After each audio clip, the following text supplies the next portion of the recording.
Hi, everybody. I hope everybody had a good Wednesday night and Thursday afternoon. We are back and are going to cover the rest of Chapter 4 today. We're going to do the rest of the naming section. Then we're going to start Chapter 5, where we talk about covalent compounds, which are totally different than ionic compounds. Let me grab my pen. Just some announcements. So worksheet number 2 is due tonight. I just checked this. What was the number that I had? So the number of people who have turned in worksheet number 2 is 5.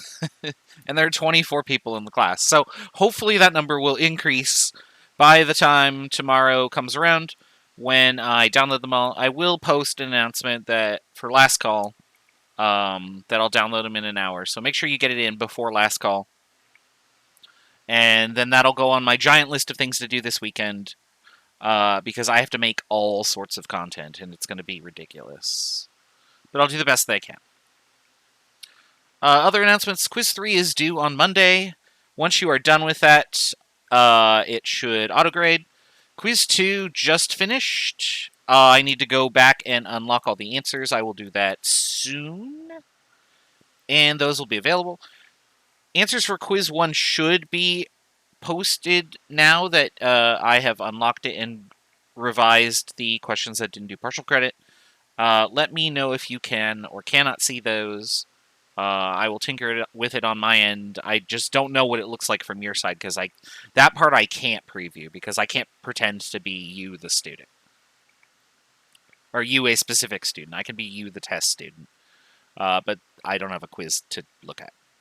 Okay, so where we left off was here. We named all these things yesterday.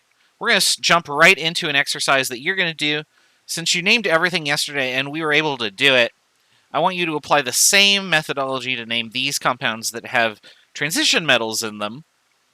Remember that when you're naming a metal and it's not in group 1A or 2A or aluminum, so any other metal, you have to put its charge in Roman numerals. Now, in some cases, such as these guys down here, oops, I don't have the pen selected, and these down here, you're going to have to figure out what the charge is in the formula by looking at the other parts. Now, in some other cases where I say like gold 1, you know what the charge on gold will be because I've written it in parentheses here as a Roman numeral. But there will be some cases where you're going to have to like piece together what the charge is, and we did a few examples of that yesterday. So if that comes up, make sure that you apply that method where you break it into all the ions and you do all the charges on the nonmetals first and then solve for the metals. So go ahead and solve these problems. I'm going to go quickly grab a snack because I realized I was really hungry, and then I also realized it was 5. So I'll do that, and when I get back, we'll go over the answers. Good luck. We're all counting on you.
just a minute or two to finish up.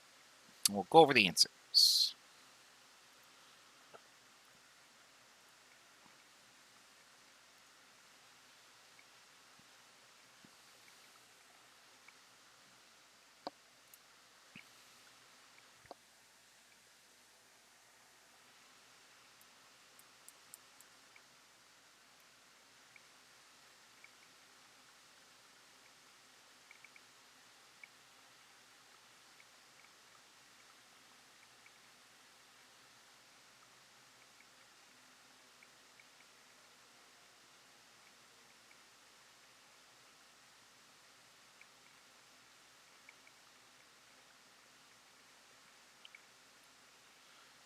For the last problem, I want you to write the ions that make up the molecules, because that's what the question's asking you.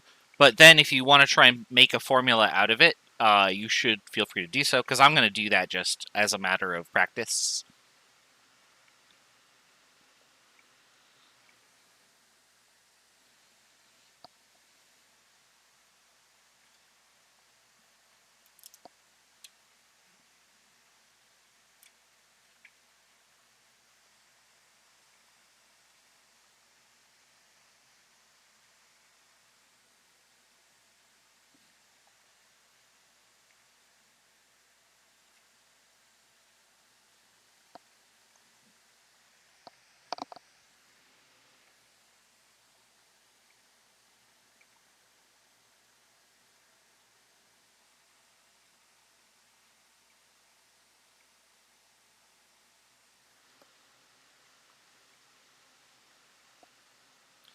All right, hopefully everybody has finished. Let's go over the answers.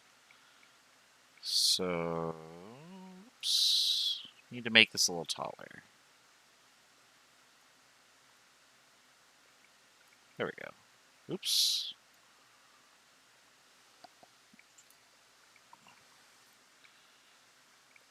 All right. So I want to give the formula and the name for the following compounds. So I have cobalt with a 3+ charge. I have bromide with a 3-. Now, if I was going to name these, I would just, whatever this is called, and I need to include its charge. So this would be cobalt, parentheses 3 in Roman numerals. And this would be bromide. So that's the name. But now we need to figure out what the formula is. And remember, the total charge has to be equal 0. So I would need more of these minus guys. I need enough of them to cancel out the +3 on the cobalt. And so my formula ends up being that, COBr3.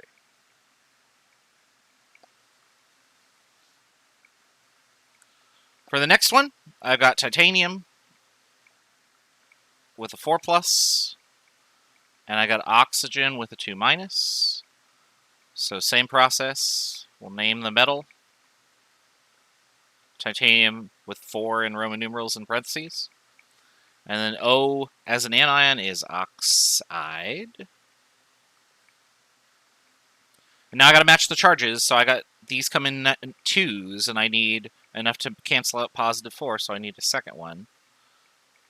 So my formula must be TiO2.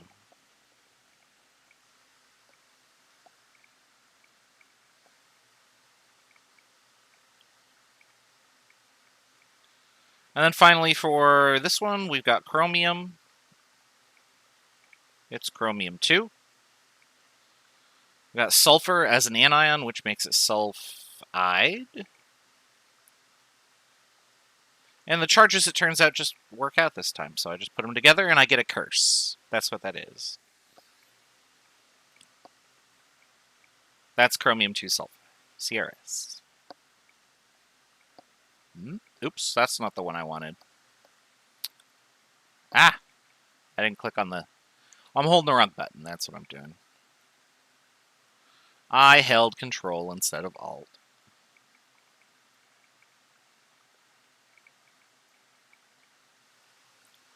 Alright, so that's the first 3. Let's scroll down. Leave that one on the screen so you can see it.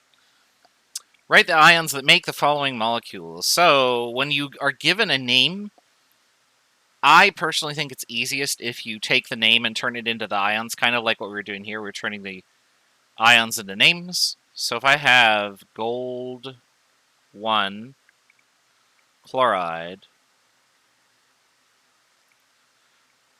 then what I should do is write out what I see. So what is gold 1? Well, that's gold. And if it's got a 1 in Roman numerals, that means its charge is positive 1. And then what is chloride? Well, it's Cl. And then what ion does it form? Well, if it's in group 7, 7A, that is, and it has 7 valence electrons, it needs 1 more to get an octet. And then finally, if I asked you, well, now you got to make a formula out of this, you could put these together because it's 1 and 1, and the charges will cancel. We do the same thing with the other one, so we got sodium nitrite.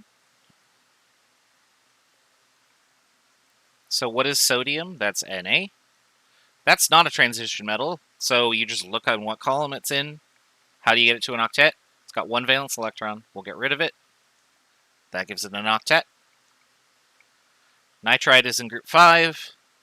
Has 5 valence electrons. We'll give it 3. And there you go. There's your ions. Now you got to put them together. Oh, these don't cancel. Plus 1 does not cancel out minus 3, so I got to get some more of these. That was pretty sloppy plus there. There we go. And now I can write the formula. No, I didn't ask you to write the formulas for these, but if you did, then that's extra practice, and that's good too.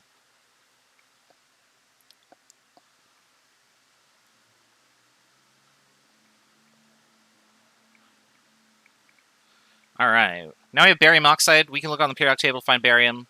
It's in group 2A. That means it has 2 valence electrons. We'll get rid of those. And then oxygen, same thing as before. It's in group 6A. Has 6 valence electrons. We've got to give it 2 more to get to an octet. There's our formula.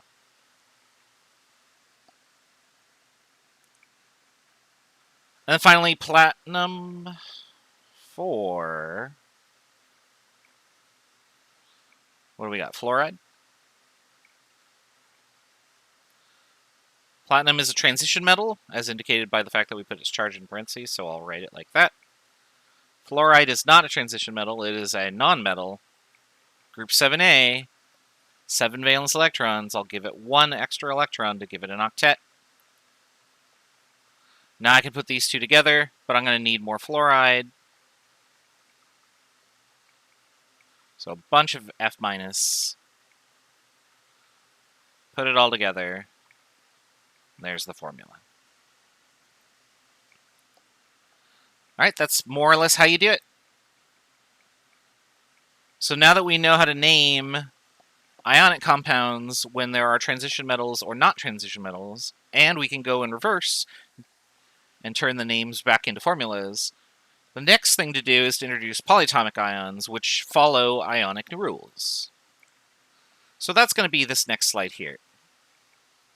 So if you remember, at the very beginning of Chapter 4, I gave you this giant list of polyatomic ions, and I said you don't have to memorize them, but you do have to do is have them handy for any question that might have them involved, because these polyatomic ions stick together and remain as these clusters of atoms with a charge. So, for example, if I had something like this, and say this, and I said, I want to make an ionic compound out of this, I follow the same rules that we've been doing already. I have a -3, and I have a +1. I need more pieces so that the charges cancel. And then when I want to write my ionic formula of that, I put the positive thing first, and I put the negative thing last, whichever one's which.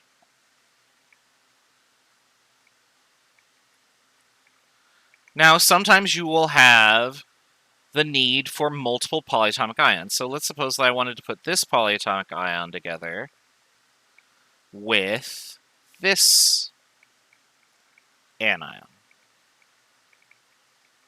Now I need to get 2 positives to cancel out my 2 negative over here. So I need another positive here. But in order to get that positive, I have to get the whole thing again. Because that positive charge comes with the whole molecule. I can't just add an H or an N or something like that. I had to add a second one of these. And so when I write out my formula now that I have 2 positives to cancel out my 2 negatives, I would write this, NH4, and I have 2 of those, and then I'd put the S.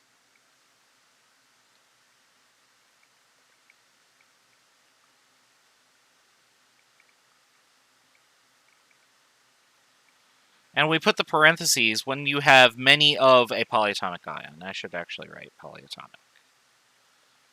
Right here. Many of a polyatomic ion.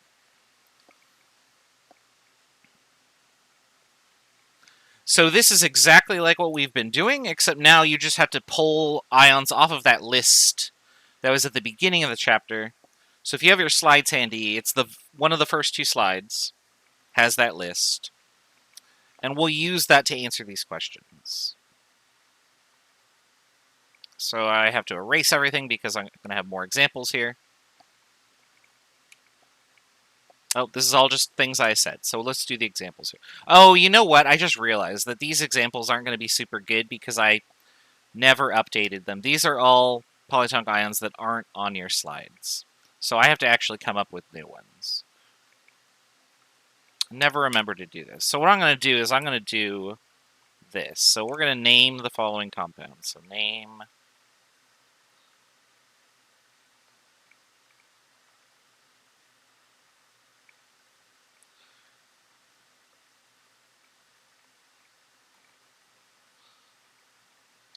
so that you're able to do this example. So name the following polyatomic ion compounds. And I should probably look at the list so that I don't give you something that's not on the list. So where is that? That's over here. So let me do something off camera really quickly so that I can find it. Alright, so we're going to name these. I want you to name KHSO4.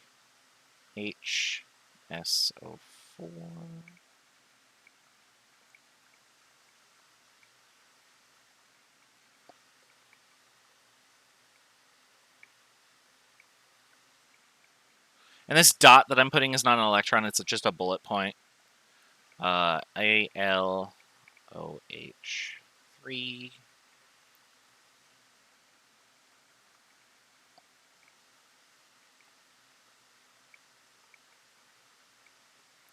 We'll do that. And I'll do one more. Let's do...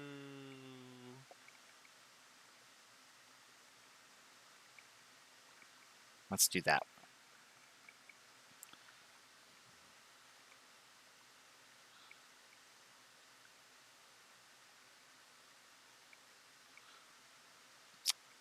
And then let's give some names so you can write the formulas for them. So we'll do magnesium. That's not an S. Magnesium, what do I want to do?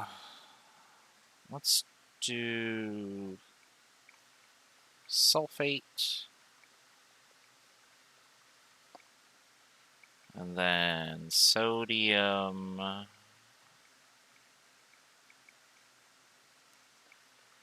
Dihydrogen.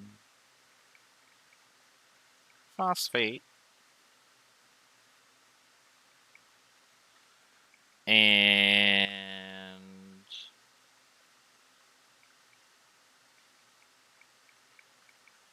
nickel 2 hydroxide. There you go. So that's a few examples. Go ahead and figure out the names of the top ones and the formulas of the bottom ones, and we'll go over the answers together in just a second. And we'll totally ignore the problems that are on the slides, because you can actually do those, but those polyatomic ions are not listed in the front of the text because I've changed most of them. It's from the old textbook that we were using. All right, I'll be right back, and we'll go over the answers then.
Once you think you have some answers, put them in the chat.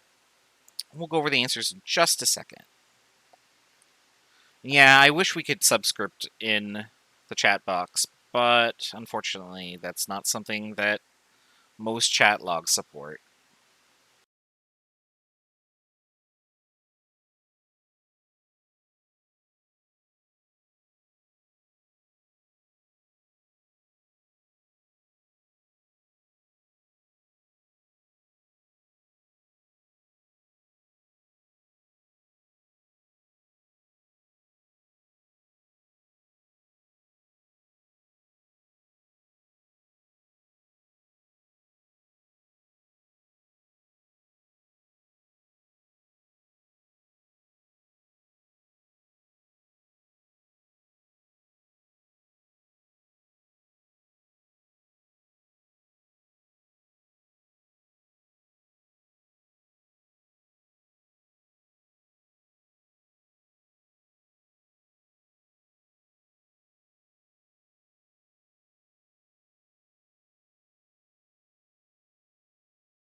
Alright, let's go over the answers.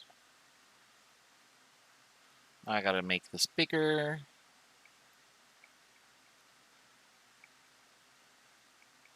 See if I can do that. And then that. Scroll all the way up to the top.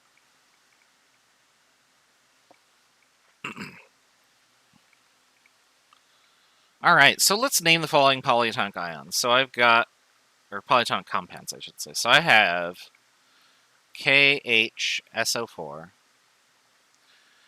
And what we have to do here is we have to start looking for the polyatomic ions in the chart at the beginning of chapter 4.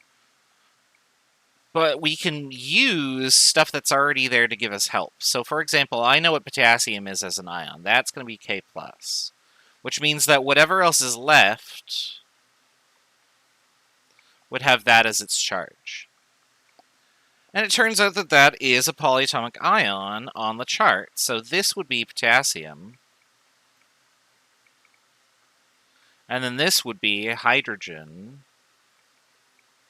sulfate.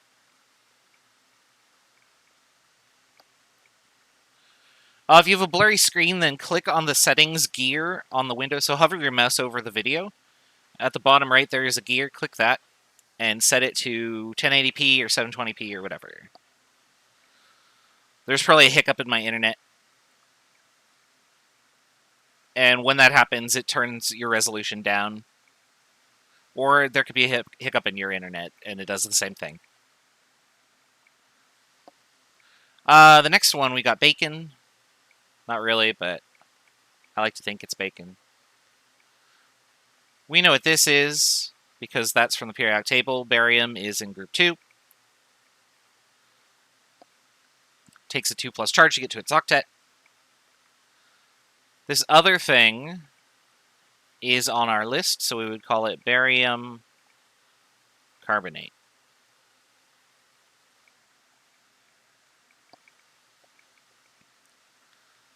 Then we got this one. And with that, we have to split this into its pieces, so we know what aluminum is, because it's in group 3A. And it's specifically aluminum in that group that adopts the 3+ charge always. Now I gotta look on the chart, and we've got this on the chart. We got hydroxide. I got 3 of them.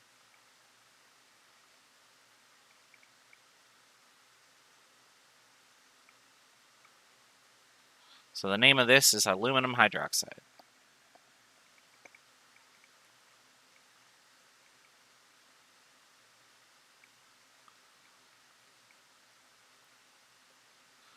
This is a little more difficult.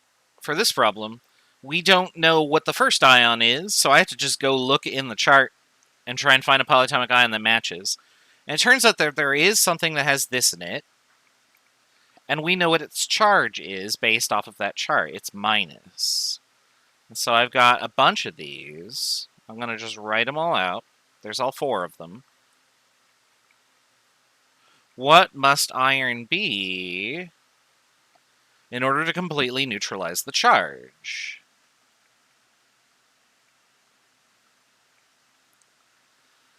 And in order to solve that, we'd say, well, we have 4 negatives here, so this must be 4 positive. And now I could name this iron 4 cyanide.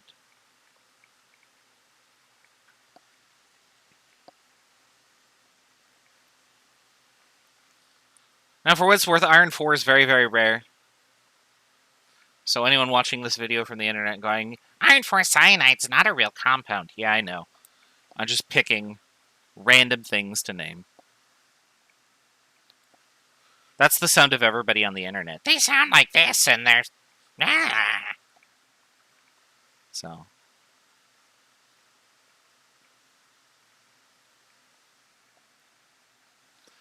we have this thing.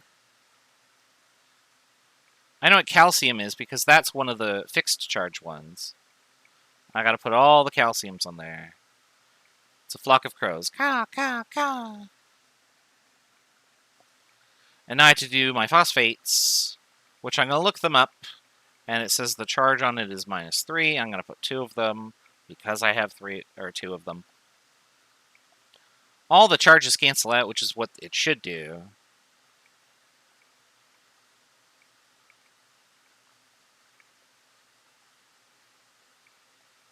And there's the name of it, calcium phosphate. Something you'll notice is that when I was writing all of these names, I never used any capital letters except for the Roman numerals. So never capitalize your naming because none of these names are proper nouns. On Canvas on quiz 4, I'm going to have questions that ask you, name the following things, and you'll have to type in the name into the box. And if you type in the wrong name because you put a capital on it on accident, it will mark it wrong, so be careful. Alright, now I gotta do this.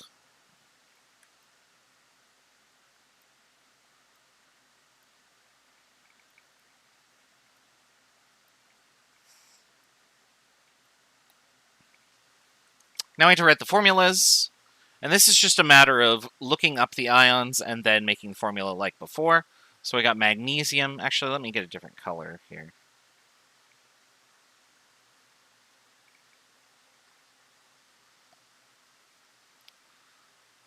I got magnesium, which I know what ion it forms always, because it's one of the fixed ones. And I got sulfate, which I can look up on the table.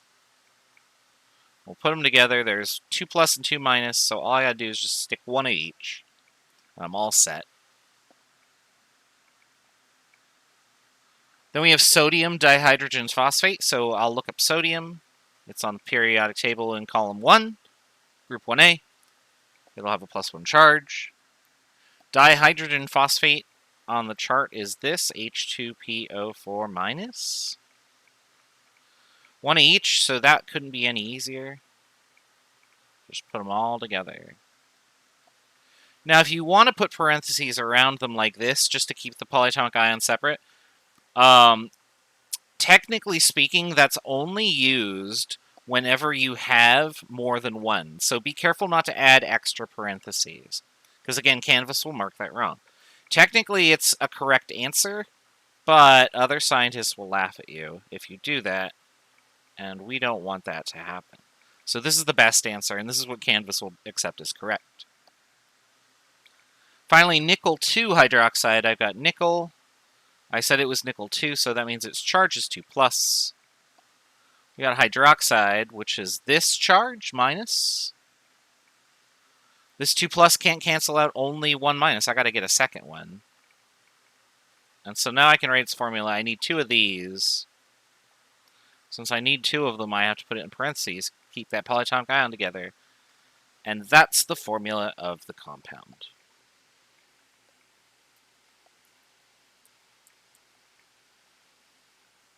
All right, that's how you do it. That's the rest of Chapter 4.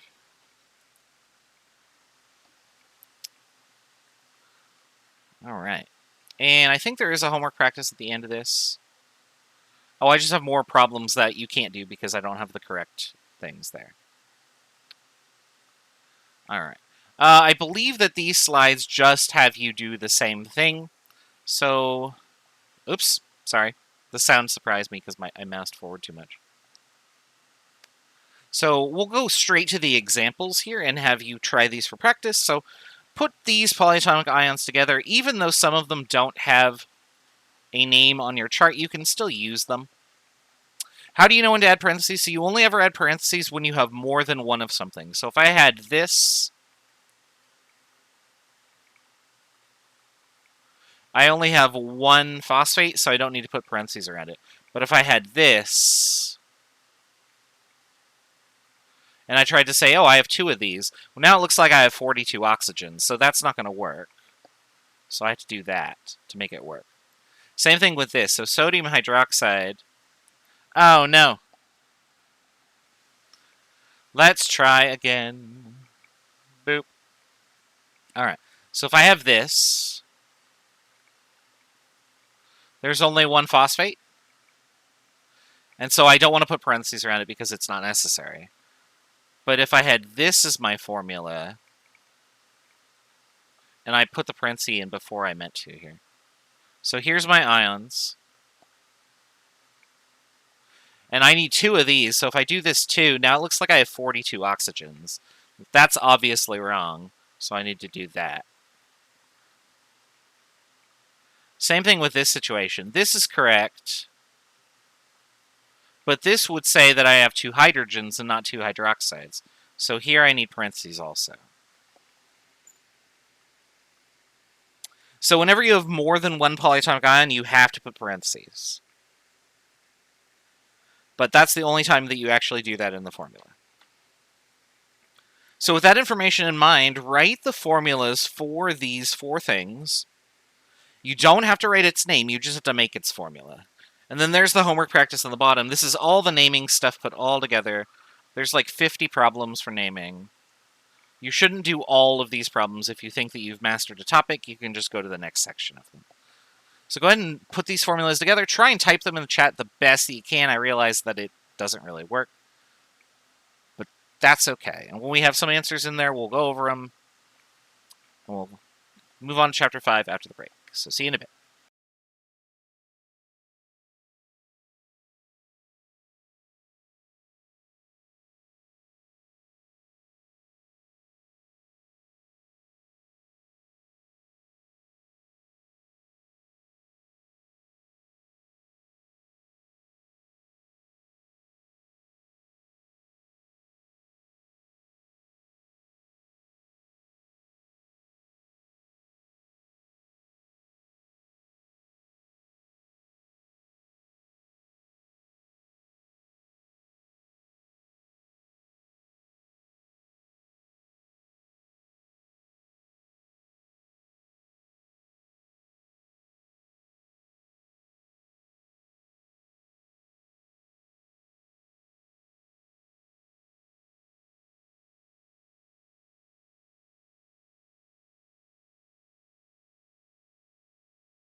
All right, how are we doing?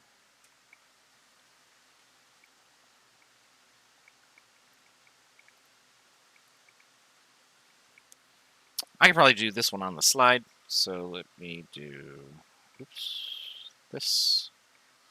All right, so I need 2 of these things to cancel out the -2 charge with some positives. So that means I need 2 ammonium, and an oxide. So that would be the formula that you get.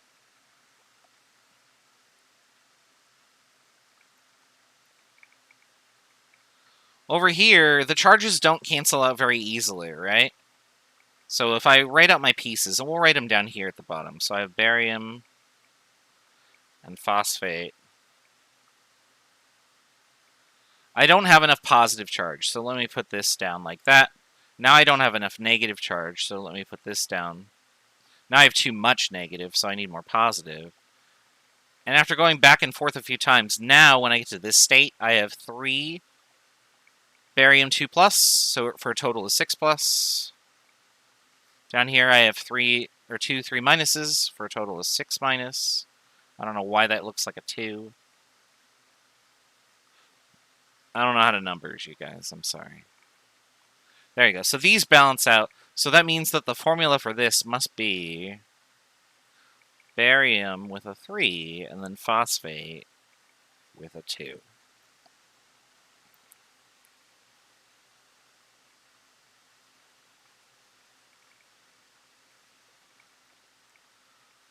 For the next one, it's pretty easy because this has a 1- and this is a 3+, so I just need 3 of the minus thing.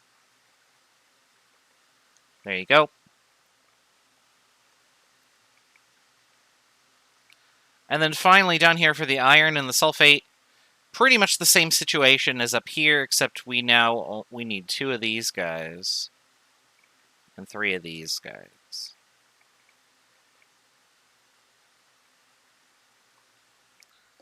There you go. There's the formulas.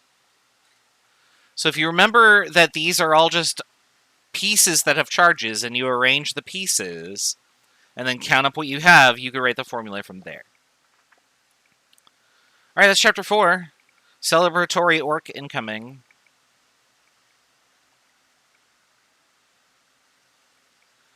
I forgot that you guys can't really hear the sound when I have it turned down, so here, we'll do that again for you.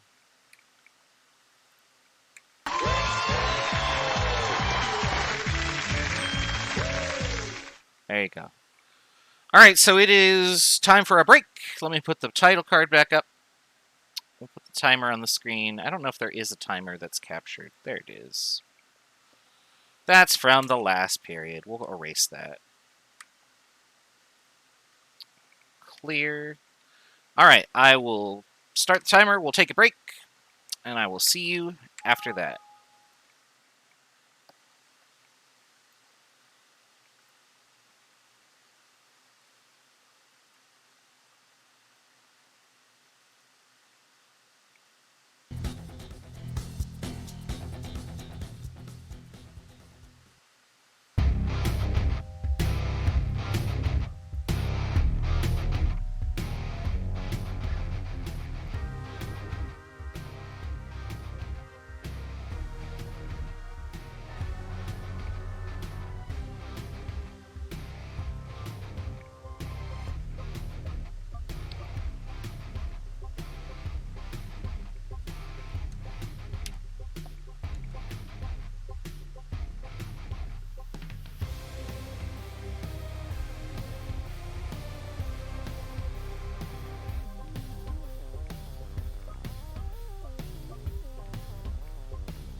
Oh, I'm never going to get it to stop on the timer that I want it to.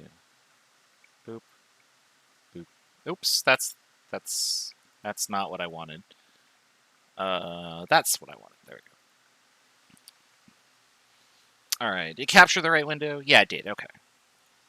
Oh, I got to get this off of my screen because I don't need a timer anymore. All right, Chapter 5. Chapter 5 is about covalent compounds. Covalent compounds are a little bit different, and they have some very interesting properties to them that we're going to study. The first of those properties is that they like to make bonds to... Oh, excuse me, hold on. I was like trying to talk and stretch and yawn at the same time, and that wasn't very effective. The first thing that covalent compounds do is they make multiple bonds, and those bonds will connect different atoms to the central atom that we're going to study in these simple molecules. But they don't form complex structures like a lattice, like an ionic compound does. They form individual distinct molecules. And so, in order for our bonds to be representative of what's going on, we need to actually examine a new technique. So instead of just matching charges and stuff, we're going to do something different. So the first thing that we need to do is observe some properties of compounds don't match ionic compounds. For instance, there are several compounds around you that have very low melting point. Ionic compounds have very high melting points because the charges hold them together very, very strongly.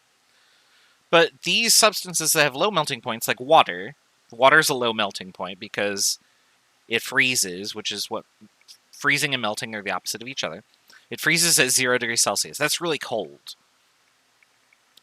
Gasoline freezes at an even lower temperature. I don't know if you've ever tried to freeze gas, but it's difficult. You don't need to really worry about your gas tank freezing over. It's the water part that you care about in your car. Other substances aren't crystalline, but they're instead like powder or waxy. So sugar, for instance, is not a crystalline solid. You can get sugar crystals, but if you like drop the sugar crystal onto the table, or if you hit it with a hammer, you get this really fine powder. And that's what powdered sugar is. It's not crystalline at all. Wax, you can't even get close to getting a crystalline solid out of that. So these substances are just different. And so the conclusion that we would draw is that if the substances themselves are very different, maybe it's because the bonding in them is different too. And so what we observe when we look a little bit deeper is that, yeah, these molecules are quite different. And I showed a little cartoon the other day, I don't remember which lecture it was, where I said, like, here's the nucleus, and here's my electrons that are going around the outside. So I'll just try and draw the electron cloud like that. There's my nucleus. And the fact that these were, like, in the middle here... Can I get a different color? Yeah, there we go.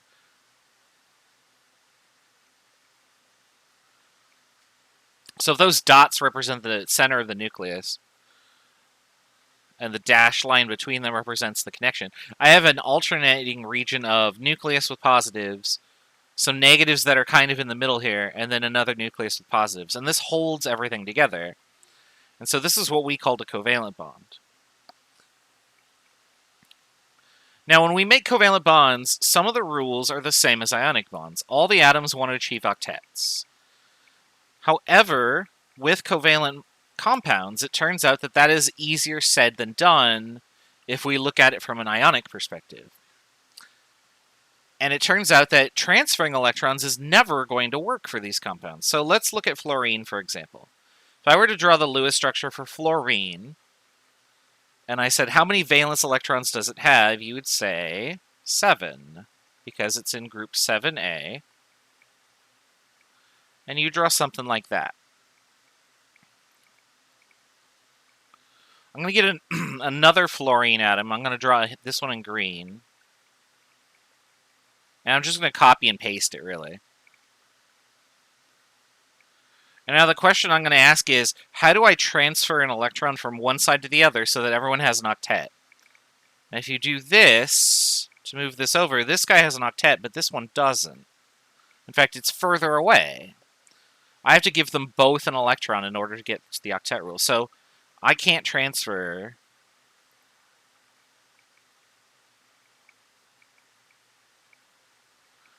electrons between nonmetals to get an octet. It just doesn't work. There's no way to do it. So what do we do? And the answer is, well, we have to improvise. And here's how we're going to do that. So first of all, any substance that shares electrons is going to form a covalent bond. That's where the co part in here comes from. Co as in communal. So here's how I'm going to show that going on. Here's my fluorine. And this slide just said, let's look at fluorine gas, which we just did. Here's my fluorine atoms, and what I'm going to do is I'm going to do this. Actually, if I do this, I might ruin my setup for my slide here. So look very closely at what's going to happen between these two atoms here. So this and this. They're going to animate when I hit the button. So I'm going to move them closer together, and here we go. It took me forever to make this, so I hope you like it.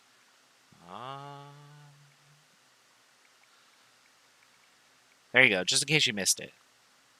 And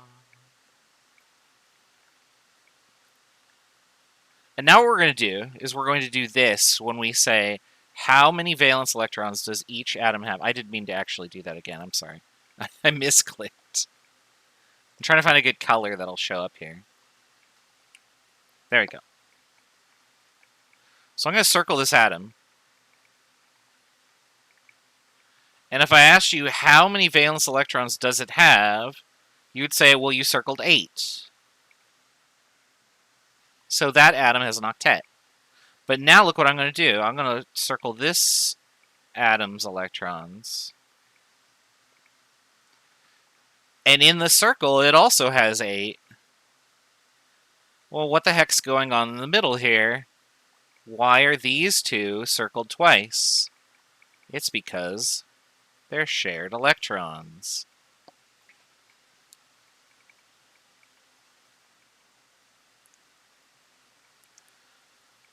So the only way to get to the octet for nonmetals is to share their electrons with each other. I need 1, you need 1. I have this extra. Let's just both pretend we have 8 and call it a day. So whenever you share the electrons in this manner, you form what is known as a covalent bond.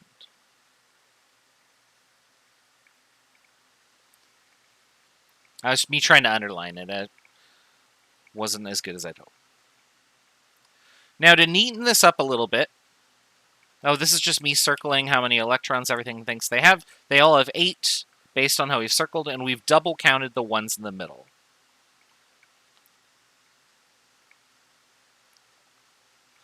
Now, what we'll do is neaten up the structure. Instead of just drawing 2 dots like this between something, we're going to replace that with this line. And whenever you have a line, the line represents 2 electrons that are shared.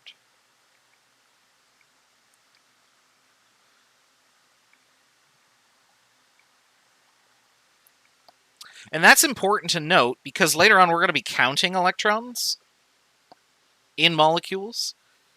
And remembering that, every time I draw a line that counts as 2 is going to help you a lot.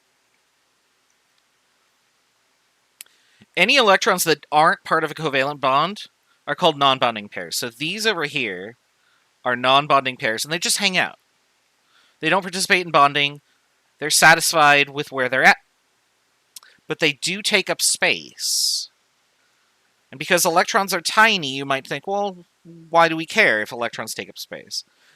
Their mass is tiny, but their charge is not. And so anything that has a charge will feel the presence of those electrons and not want to be in that same space. That will be important later on in Chapter 5 when we consider geometry. So for now, make sure that you are drawing the non-bonding electrons because they're not worthless. They're important to note so that we know that there is something there when we consider polarity and molecular geometry later on.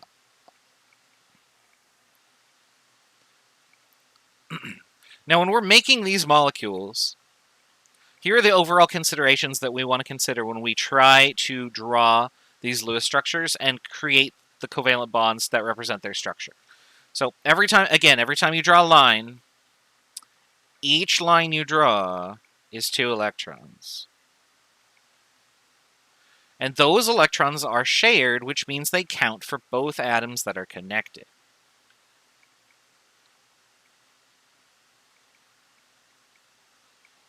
Since everything wants to follow the octet rule, every atom should have 8 valence electrons around it. I guess I should just highlight the whole sentence. There we go. So that includes bonds and non-bonding electrons. So make sure that when you're checking your result and you say, did I put the right number of electrons down? Does everything have an octet? Everybody has 8, and that the bonds count towards that too. There is one last exception, and that is hydrogen. Hydrogen only needs 2 electrons. Hydrogen is really tiny, and as a result of that, when we have hydrogen, all that it can support with 1 proton in its nucleus is 2 electrons. Hydrogen only needs 2 electrons. In other words, hydrogen's only ever going to bond to 1 thing at a time. You won't ever see hydrogen bond to 2 things. Just 1.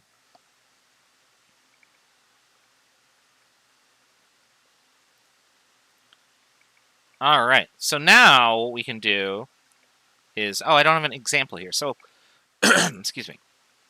I want you to draw the Lewis structure for each of these using lines and dots. And so the way that you want to do it is, first of all, not to draw all over the screen on accident. First, draw the Lewis structure for each of the independent atoms. So, for example, on this first one, I draw Cl because it has 7 valence electrons, so I'll draw them all. I draw another Cl. I'll actually draw it the correct way this way. And now, is there any 2 electrons that you can share so that everyone has an octet? And the answer is, yeah, I can share these. So now everyone has an octet. What you'll notice is that anytime we have these non-bonding pairs,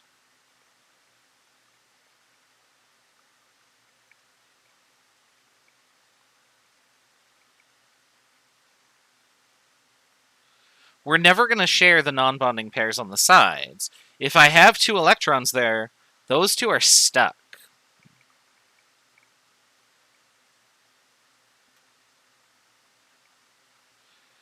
And the end result is that we only ever share any single electrons that we have. So that's going to simplify your drawings tremendously.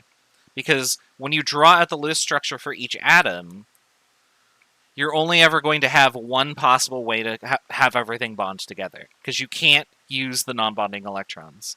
The pairs are already paired, and they're just stuck. Okay, so try drawing these Lewis structures. I drew the first one for you, which is Cl2. Try BRF, and then try CF4, and then try H2O. Remember, draw out all the pieces, and then once you have those pieces, try and put them together so that you connect the unpaired electrons. You have 5 or 6 minutes to do it, and we'll go over the answers in just a second. Now, obviously, you can't draw your picture in the chat, so do the best that you can, and we'll see if yours matches mine when we're done.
How are we doing?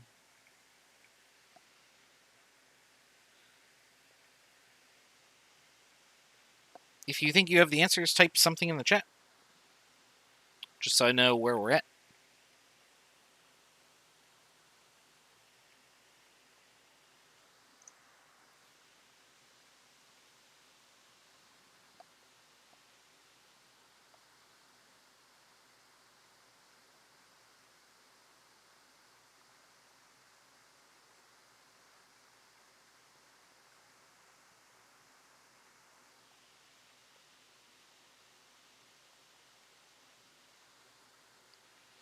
Yeah, we're done with math until chapter 6, and then we sort of do a little of column A and column B.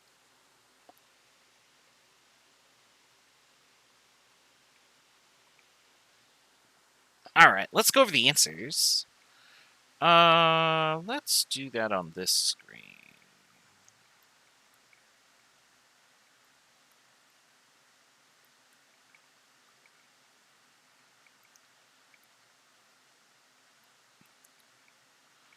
I can do this, and then I'll just... Actually, you know what I'll do? I'll just do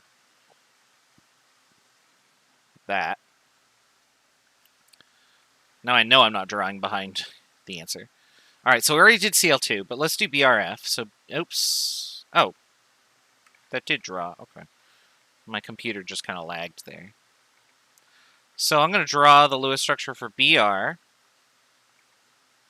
which has 7 electrons in its valence layer. And then I'm going to draw a fluorine, which also has 7 valence electrons. Excuse me. How do I connect them? We're just going to do this. Zoop. Doo-doo.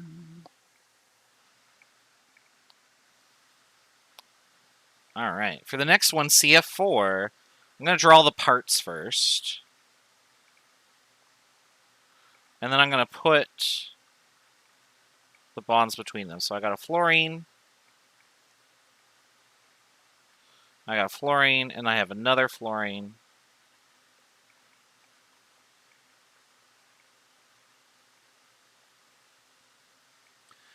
Now, here's what I want you to avoid doing.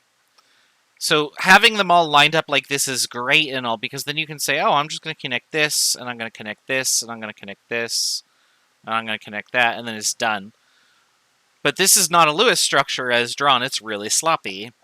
So what we're going to instead do, so this is not ideal. What we're instead going to do is we're going to put everything around like this. I'm going to connect those bonds that we were just trying to make, and then I'm going to fill in the rest of the valence electrons that were non-bonding. And that will get me the correct structure. So I want your structures to be drawn like this, to the best of your ability.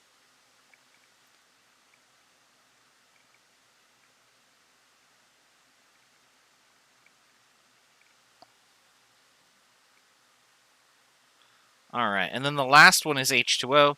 So here's my O. Oxygen has 6 valence electrons, so it looks like that. Hydrogen has just 1. And if I set them up in the right spot, then all I have to do is do this. There's one bond, and there's the other. Connecting the dots is really hard when you aren't actually connecting them on the thing you're drawing on. There you go. So hopefully your Lewis structures looked like that. And if they did, good job. I need to do this again so that it's just in the right spot for later. Alright, so that's how we draw Lewis structures for really simple molecules. Now, it turns out that doing this method is great for very basic structures, and now we understand how these bonds are formed. We only bond the unpaired ones, and we leave the paired ones alone. But if you get a really complicated molecule, then this becomes very difficult. In fact, if you have too many options, it becomes impossible to figure out where the bonds go.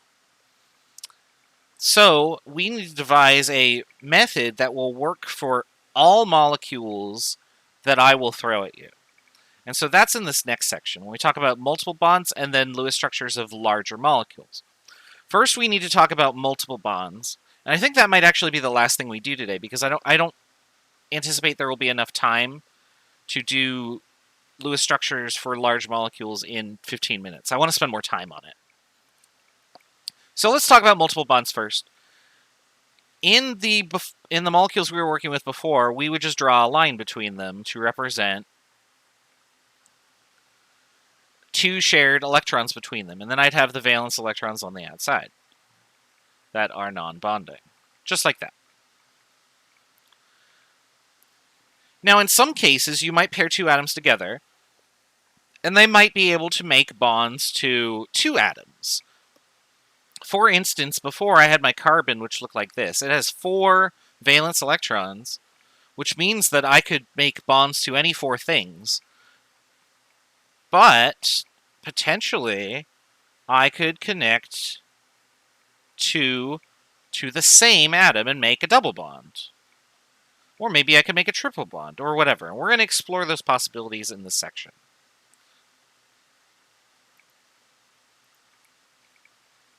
So here's oxygen. I've written 2 of them because I want to look at the molecule O2. Can you envision a way for me to give everyone their octet if these are the only atoms that I have to work with? And the answer to that you should come up with is, well, if I pair 2 of the unpaireds and then the other 2 with each other, like this, then everybody would have an octet, because I have 6 currently, and if I share 2, that gets me to 8. So let's suppose that I do that. Now I have a molecule that looks like this. Every time we have those dots in the middle for bonding, what we want to do is replace them with a line.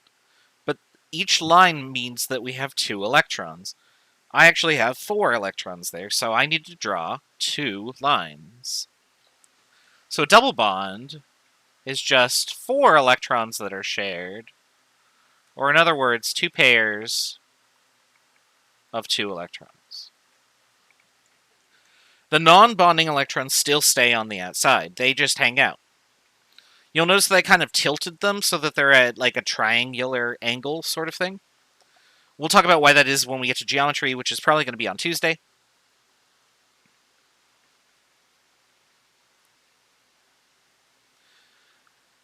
So that means that we can make up to how many bonds? I could make 2. Could I do 3? Let's see if we do that for nitrogen. So I'm going to draw the Lewis structure for nitrogen. It has 5 valence electrons. I'm going to draw a second one over here. And so I can connect these, and these, and these. And then we'll tidy up.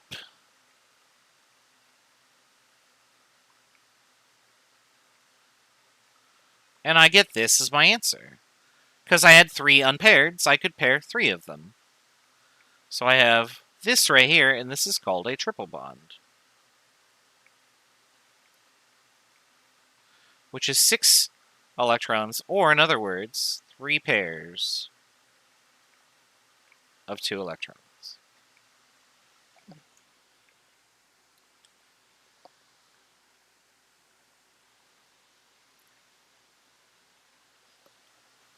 Well, now if we're thinking about that, let's go back to carbon here and see, hey, could I somehow get all 4 of these to bond?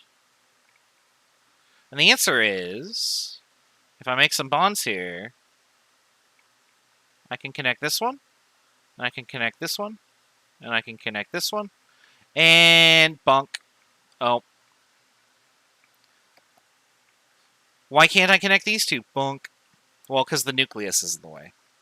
So the most bonds that you can make is 3 bonds between 2 atoms.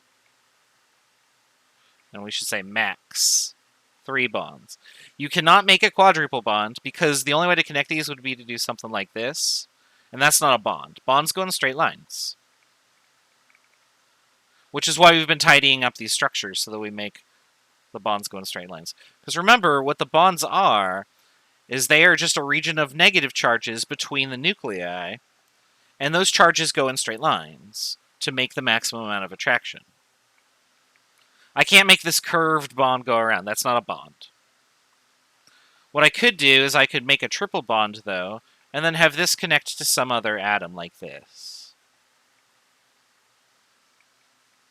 In fact, this molecule I've drawn here, C2H2, with a triple bond in between, this is called acetylene, which is used in blowtorches. On the left here with my N2, this is nitrogen gas. This is what you are breathing right now, and is inert and doesn't do anything to you.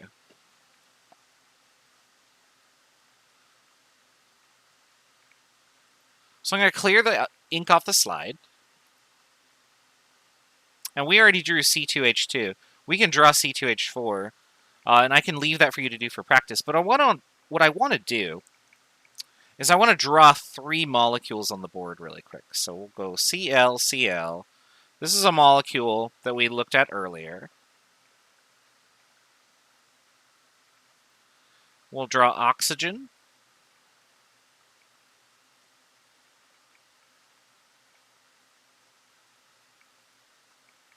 And then we'll draw nitrogen, which was just on the slide just a second ago. And so the question I have for you is, one of these is deadly. One of these does absolutely nothing.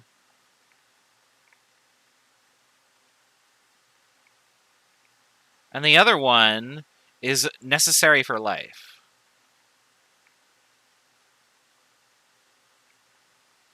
Can you match which one is which by not just using your knowledge, but also the number of bonds that there are in there? And can you create a sort of analogy between how many bonds there are and how dangerous something is, or how many bonds there are and how inert it is? And so what I want you to do is I want you to try drawing these molecules and figure out the analogy, and then I also want you to try and draw this molecule right here. Try and draw C2H4, because I already did C2H2 for you. Okay. I'll give you 5 minutes to do that. We'll go over the answers in a second, and then that's all we'll do today. So I'll see you in a bit.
How we doing?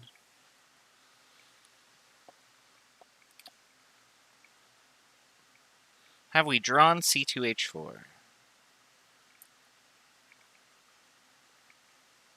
If you have, type something in the chat. We'll go over the answer in just a second.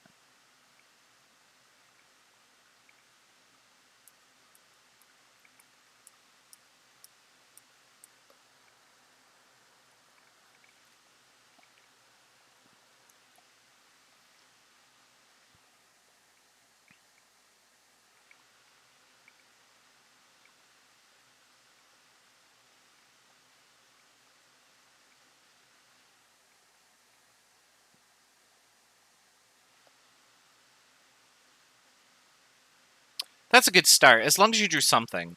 This is actually the part of the class that I'm most worried about trying to teach, because it's very drawing intensive, and I have no way of checking your work without actually seeing it. So, like, in class, I would wander around the room and be like, well, you put a line there, but did you mean to? Or something like that. And here, it's just kind of like, I'm sitting here just, like, twiddling my thumbs like, I hope they get it. I hope they know what they're doing.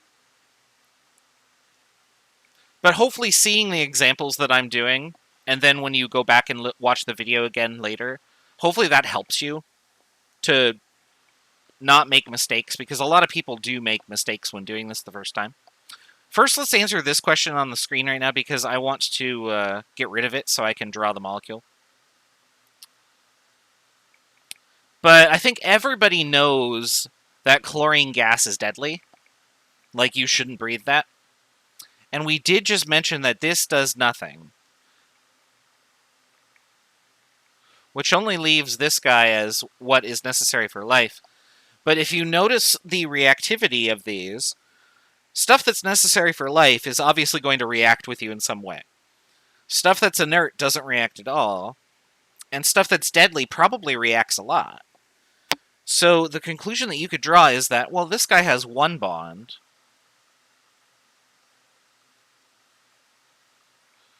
and single bonds are probably easy to break. Double bonds must be harder, because if there were only a single bond, it might be too reactive, and in fact, too much oxygen is bad for you. We breathe like a 20% mixture of oxygen, and then the rest is essentially nitrogen. That's the air around you. If you breathe more oxygen, it can have beneficial effects, but if you breathe pure oxygen, it can actually be deadly, because it's just too reactive. And then finally over here, we got triple bond. And no matter how much nitrogen you breathe, it's not going to affect you. And the reason for that is because the triple bond is so strong, our body doesn't really know what to do with it. So it gets nitrogen from other sources, which is why you eat protein. Proteins have nitrogen in it, and that's how your body gets digestible nitrogen that it can work with. We talk a lot about these sorts of things in 131. So if you are taking, what is it called? Organic chemistry. Brain fart there. If you're taking organic chemistry, you're going to see this in more detail. Anyway, that's the order, and that's a description why. So the number of bonds is actually related to how strong the atoms are connected together. And the more bonds there are, the harder it is to pull those apart. All right, so I'm going to clear this off by going to this problem. That's not Photoshop. There it goes. So let's delete all this. And that's probably good enough, because we're just going to draw C2H4. So let me draw the pieces. So here's my carbon. I have another carbon. And I got 4 H's.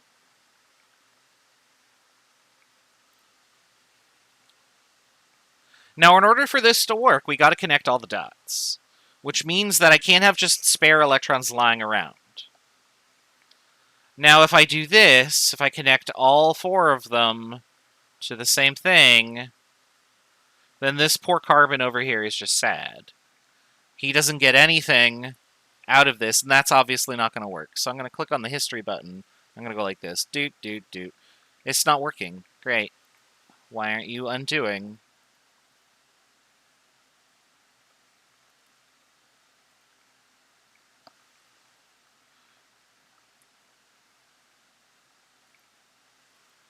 Yeah, my history for this isn't actually doing anything. Oh well. Here's what we'll do.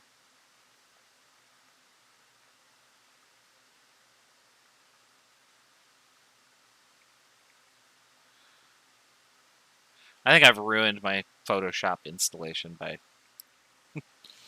doing too many weird things to it. Separating all the windows out from each other so that I can fit it on stream and stuff.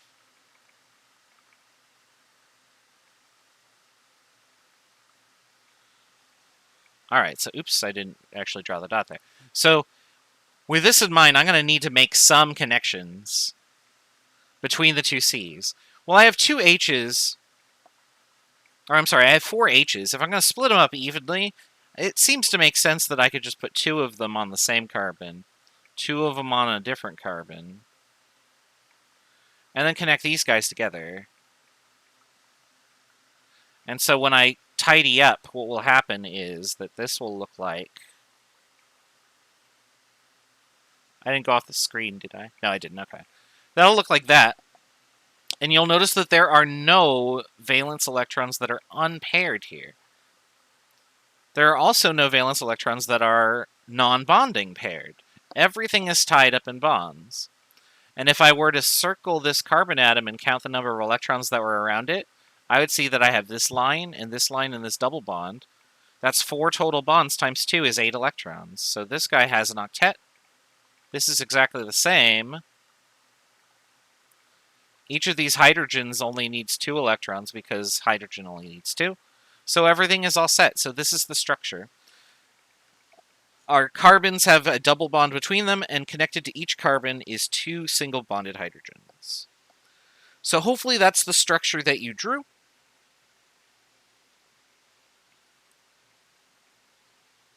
For this example.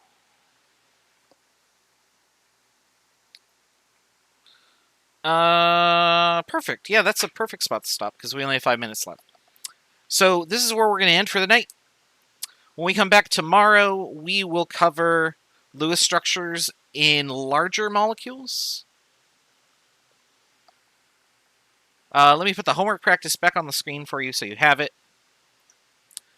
Over the weekend, what I'd like you to practice is drawing very simple Lewis structures. Do the first 15, 16 homework problems.